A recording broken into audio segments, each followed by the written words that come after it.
Yo, what's up guys? It's your boy Anizi with part 1 of What If Naruto had the Fate Summons and was trained by them. So guys, let's get started. We start off in the world of Fate. Right now we're in the Fate Zero timeline, where Kiritsugu had just killed Kire with his special bullets, causing Gilgamesh to disappear. Kiritsugu proceeded to go to the Grail and ask it to save everyone. However, like in canon, the Grail never accepted this. Irisville then tells Kiritsugu to think about their daughter's future if the war would go on, if they weren't gonna save her, because she was destined to become the next vessel of the Grail. So if the Grail isn't destroyed, she will be a sacrifice. Kiritsugu, seeing only one way to protect his daughter Ilya from the fate that Irisville shared, decided to ask the Grail to reincarnate itself and dethrone heroes into one human in a different world to end this cycle of war. The Grail accepts, as that's what it wanted, to live its life as a human and see what it was like. The Grail and the Throne of Heroes was then reincarnated into one Naruto Uzumaki. We now go to Naruto's point of view. Naruto is currently walking through the streets of Leaf as people were pointing and laughing at him. Why were they pointing and laughing? Because Naruto had just failed his Genin exams for the third time in a row, which means he no longer qualifies to be a shinobi unless he pays, which Naruto did not have the money to pay for lessons, and he never had a powerful jutsu or a strong bloodline. However, on the way home, he was stopped by one of his senseis from school, Mizuki sensei. "What do you want, Mizuki sensei? Are you here to rub it in my face that I failed like the others?" Naruto said, sadly, hating to pretend to be happy. Naruto is currently thinking about how when he gets his first mission he will run away and start a new life without the hate and bias. "Yes, demon, that's exactly what I'm here for, to celebrate in your pain and rejoice in it," Mizuki thought to himself, but quickly sucked all that thought up. "No, Naruto, there's a way you could pass. It's a secret test given to only people who are worthy, and I think you're worthy because you put your all into it without giving up. You see, all you have to do is steal the scroll of ceilings and give it to me from the third Hokage." Mizuki lied through his teeth. "You think I'm dumb, sensei? I know you're just using me as bait to get the scroll, but no matter, I'll steal it and use the jutsus for myself, so that when I leave this village I'll have some powerful techniques to survive," Naruto thought to him. Naruto then goes to the office and uses sexy jutsu to knock out the third Hokage. He then gets the scroll of ceilings and learns the shadow clone jutsu. He then makes a clone of the scroll, taking it for himself. Iruka then comes and looks at Naruto with anger. "Naruto, what are you doing? Stealing the scroll of ceiling," Iruka says. "Probably trying to release its power like the beast it is," Iruka thought to himself. "What do you mean? I'm just taking the makeup exams so I can become a genin. Mizuki sensei told me to," Naruto says with fake confusion on his face. "What do you mean? There's no alternative exams, Naruto," Iruka says as the giant shuriken pierced him. Naruto is silently laughing at this. "Good job, Demon Fox. Now give me the scroll so I can give it to Lord Orochimaru and get power and woman, and just take your death like a man," Mizuki says. "Oh yeah, and Demon, before I go, I want you to know why everyone hates you. It's because the fourth Hokage sealed the Nine Tails into you. He then gave specific orders to make you a weapon by having our people attack you and then having our ambush save you at the last moment. You're nothing but the fox reincarnated," Mizuki yelled, punching Naruto in the gut as Naruto was shocked. "Did the fourth Hokage really plan to use him as a weapon like this?" "I'm gonna kill you, Demon," Mizuki says, cutting Naruto's arm off and not letting Naruto fight. "I will let Mizuki kill the demon and then I will kill Mizuki and get the scroll. That way the demon and the traitor are taken care of," Iruka says, as he looked at Naruto and smirked. "You bitch, how could you?" Naruto yelled at Iruka. "Oh, did your precious Iruka sensei abandon you, Demon? How sad. Looks like your sensei doesn't care about you. I mean, it makes sense. Nobody in this village cares for a demon like you. Your classmates were ordered to be tolerant of you. Do you remember how they used to bully you, beat you, and all of a sudden they changed? How Shikamaru and Choji used to bully you and all of a sudden they changed and hung around with you? It was all a mission. Die knowing that they hated you. And also, I got some funny news for you. You know your mother, she was still alive. She was taken as breeding stock for the village by Donzo. She's probably dead by now." Mizuki laughed out loud. As Iruka also started laughing, Naruto heard this. He got angry. "Screw this. My life was ruined because of that bastard Donzo. My mom captured for her bloodline, or killed off because she couldn't be controlled. I won't die before getting my revenge. I have to live. I have to see my mom if she's alive. I will protect her and save her from this fate. As a son, it's my obligation to save her. I will not die before I do that, Naruto says, as a red mark appears on Naruto's hand. Mizuki was about to bring the blade down on Naruto's neck, about to chop it off, but before Mizuki can cut off Naruto's head, he was sent flying away, and in the spot was a girl with a invisible wind sword. I ask you, are you my master? The girl says, as Naruto looks at her confused until Saber recognized the command seal on Naruto's hand. No, I'm your master. Kill the demon, Iruka yelled, seeing how powerful she was. You dare lie to me? You're not my master. I shall terminate you. Master shall eliminate him, the girl asked, as she slapped Iruka, making him go flying back. Iruka wasn't done. He rushed towards the girl. If I can't command you, then that demon won't command you either. I'll kill you before you can give orders, Naruto, Iruka says as he rushes towards Naruto instead of the girl, changing directions, trying to slash off Naruto's head. But the girl punched him, sending him flying across the forest, making all of his bones break. The girl raised her sword above Iruka's head and was about to bring it down. Wait, miss, Naruto says. Call me Saber for now, master, the girl says. Iruka, is what Mizuki bastard told me true? Naruto asked. Ha ha ha, yes, demon. You're the demon from 12 years ago that destroyed our village. I mean, it was on your birthday. How could you not think of that? You were the only kid born on that birthday. Your parents should have aborted you, Iruka said. Saber, do it, Naruto says, as Saber turned around and banged a sword, splitting Iruka's body in half. Saber, can you disappear back to your summoning realm? I don't want to cause any problems for you. The Hokage is going to probably come right about now, Naruto says. Yes, master, you can summon us. We will always answer your call. And when you're free, we will call you to your mindscape so we can speak. And master, don't listen to them. You're not the demon, she says, hugging him, as she desummoned herself. Wow, she looked nice, Naruto says. Naruto did not like Sakura. In fact, he despised the ugly bitch. He has a dream of torturing the whole, killing her over and over, making her watch as he slashed her family's heads off in front of her, making her powerless to act or take revenge. Those were the dreams he had. He only pretended to like her so he could keep his mask of being the happy, dumb blonde. If this village knew how smart he was, they wouldn't let him live in peace. But all of that will change now, because the reason is probably going to tell everyone about his summons, which means he can't keep up the happy, dumb kid act. Naruto was then surrounded by Anbu, as the Anbu saw the dead bodies of Iruka and Mizuki. You damn demon, you traitor, you were hiding skills, weren't you? We should have known that you wouldn't be as helpless as we thought. Now die for all the families you separated, on all of the villages you destroyed, as your time as the Nine Tails, the Anbu captain says. Stand down, shouted a voice, as when the Anbu recognized who it was, they quickly stood down. Out came the Hokage. How much did you see? Naruto asked. Enough to prove that Mizuki has convinced you to steal the scroll of sealing and that he was a traitor, and that you somehow unknowingly summoned someone. But that's all I saw. After that, I rushed here to stop the Anbu from killing you. So tell me, how is Iruka dead? Hiruzen says. Iruka tried to help Mizuki escape by turning on the village when he was offered the chance to kill me. Naruto lied through his teeth, faking sadness, making Hiruzen believe him. I also know about your fake mask, Naruto, Hiruzen says.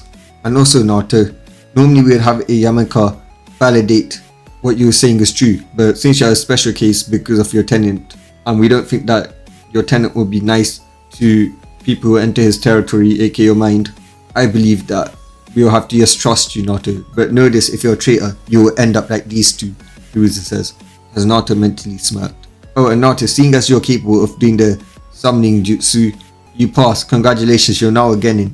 And since you're a genin, in 7 days you will go to the academy to get your team assigned. Also, Mizuki lied about your mother. She died. Hiruzen says, lying about Naruto's mother wanting to keep some Uzumakis in his village, and knowing that no girl would want to go with Naruto from this village, so he would have Kushina give birth to children, even if she wanted to or not.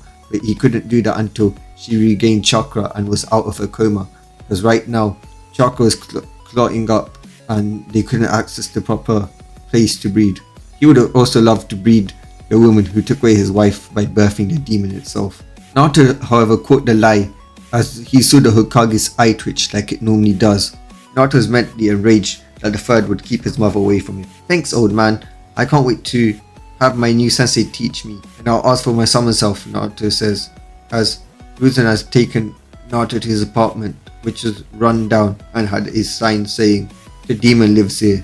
Naruto then went to his bed, where he blacked out instantly and was in a land with lots of giant swords, where he saw lots of people. "Hey, there's a child. How did he get here? Wait a minute, is that Master?" Naruto looked around and saw Saber. "Saber, is that you?" "Yes, Master, it's me. Or you could call me Artoria Pendragon. But right now we're in your mindscape." Artoria then went on to explain how the summoning contract worked, how he can summon servants in classes. So, for example, he can either summon Artoria as a Saber, or as a Lancer, as a caster, or anything. "Okay, so what type of summons are you?" Naruto asks. "We're heroic spirits. We're spirits of heroes from long ago, before the era of chakra, but were unforgotten by animals and some of the humans in the world that still believe in us." A male voice says, "Archer," says Artoria. Is that our new master? How cute," says a pointed-head woman. "Well, who are you, pretty Ni-chan?"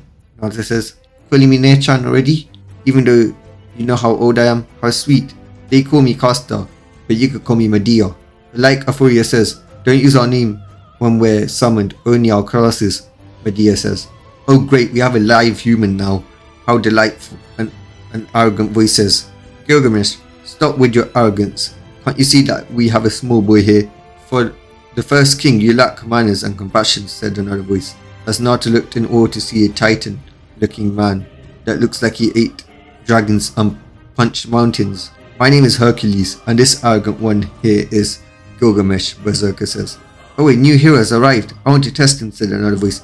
"Calm yourself, he's not a hero.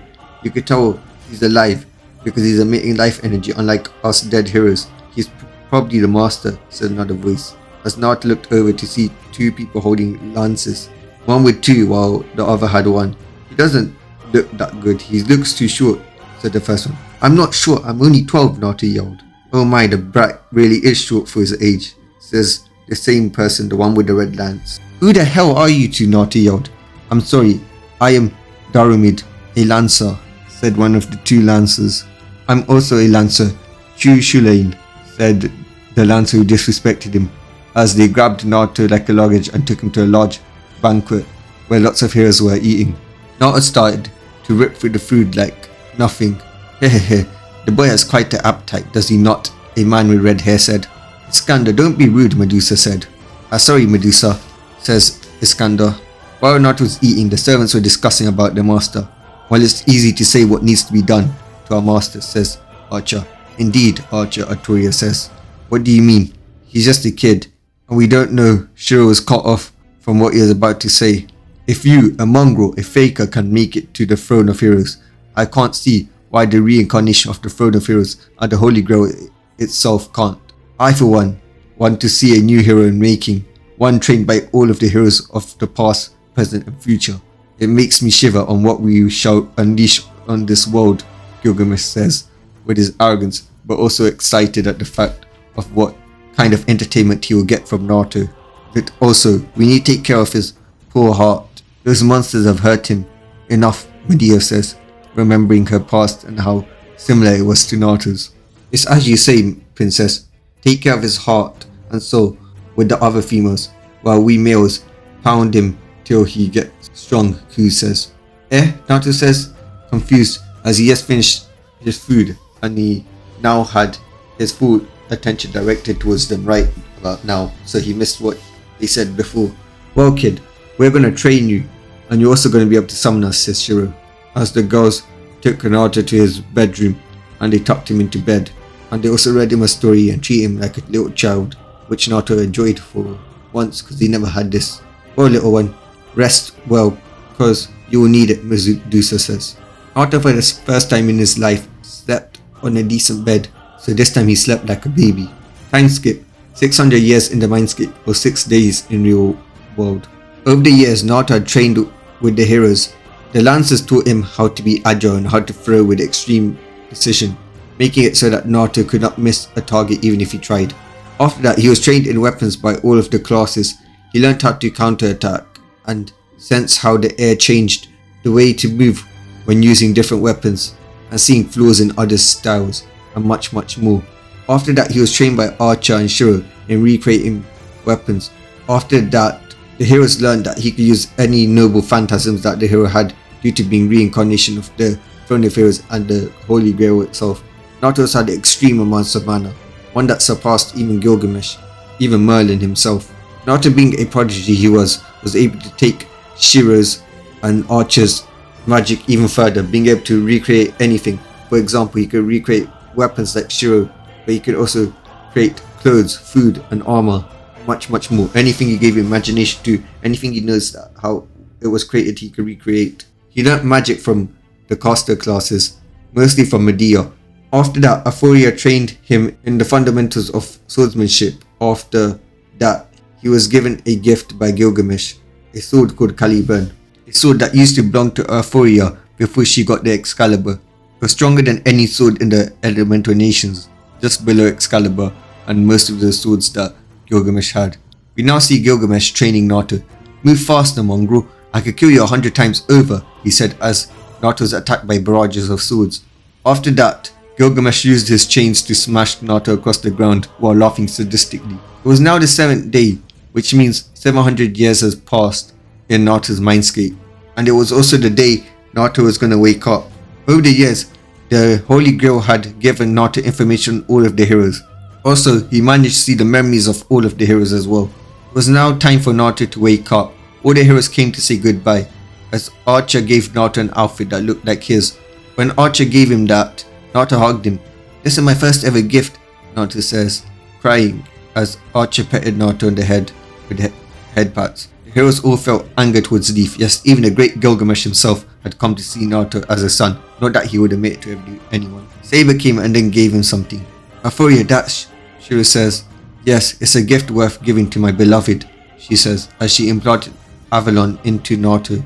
"With the healing of the Nine Tails and the power of Avalon, he might as well be immortal," Shiro says.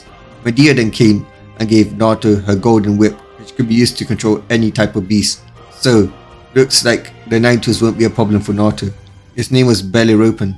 "Use it wisely, my love," Medusa says, kissing him. Caster Medea then came and gave him books of magic, potions to heal, and other magical items. "I'll miss you, my prince," she says, to the only man who cared about her and never called her a witch. The Lancers gave him a copy of their weapons, like most of the other heroes did. "Show the power of Lancers to this world that doesn't use any lances," they said. "Mongrel, my gift to you is your own version of the gates of Babylon, as well as this," Gilgamesh says, handing him something. Naruto then blacks out as he awoke up in his apartment. "So the stupid villagers and the Hokage never bothered to check up on me," Naruto scoffed before his vision blackened again and he was in a realm full of gold. Naruto was face to face with Gilgamesh. "Well, Gilgamesh, why'd you call me here? I thought we finished training," Naruto says. "Mongrel, there was a reason why I agreed to train you. I didn't want to say this in front of all of the other heroes. Firstly, I'm curious about you, a mongrel with every servant and the power at his disposal. And what do you do with it?" Gilgamesh says. "Nothing," Naruto says. "Exactly, nothing. You don't wish to take over the world. You don't wish to use the female servants to your advantage and fulfill your perverted desires, even though you already charmed them already. And finally, you haven't unleashed hell upon those mongrels that have wronged you, who made you suffer," Gilgamesh says. "What do you want?" Naruto asks his mentor and his somewhat father figure. "This is a new world where my legend doesn't exist, and I seek to fix that. You control us, so you being weak is out of the questions. I know we trained you, but right now your body is still weak. Even though in terms of skills you can match the highest tier of servants, your body will let you down, unless you use your sorcery. So I have a goal for you, since you have no other goal than to live. Your goal is to entertain me, and I will reward you. First, you will get my respect for the performance you will put on, and second, you will be ensured that you will live expense-free in my new kingdom when I take over this world," Gilgamesh says.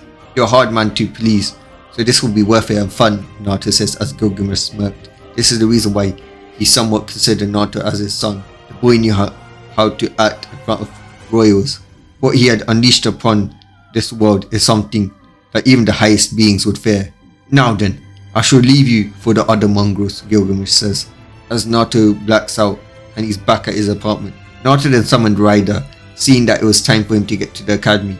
He then jumped into the chariot and rider flew him to the academy. They crashed through the academy walls right into his classroom where Naruto saw the Hokage. The Hokage had a surprised but scared look on his face. "Ah, Naruto, it's good to see you have arrived.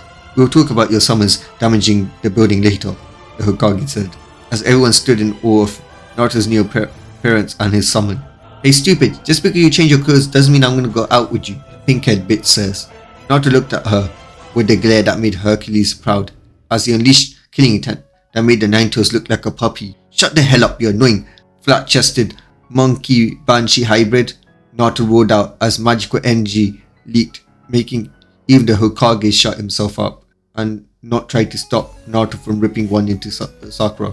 "If I knew I had to worry about brain damage, I would have skipped over choosing an ugly bitch like you to have a fake crush on and went with someone with a good body like Ino at least. All I had to do was just take verbal abuse. And she's got a decent body, not like your ugly forehead. And she doesn't break glass when she whispers. Also, your chest goes inwards instead of outwards. That's how flat you are. At least Ino has a normal voice," Naruto says. Everyone's shocked, seeing Naruto's fake personality break and revealing his true personality. The pink-haired bitch herself was shocked. "And why would you want either one of those ugly bitches when you can have me?" a female voice says, as Saber Atoria walked out. But in her way was Ino, the pink-haired bitch, and the emo. "Move," she yelled, but when they didn't, she yeeted them out of the way, making Sasuke and Ino land in a sexual position, making Sakura get angry and jealous. "Hey, ugly pink-haired bitch, it looks like the emo chose Ino over you," Naruto yelled out, before Saber kissed him, letting everyone know that Naruto was hers. The other spirits, as well as Hinata, grew jealous. Saber, seeing this, kissed Naruto more and smirked at Hinata, making her get jealous and activate her Bakugan, as everyone jaw-dropped from what just happened.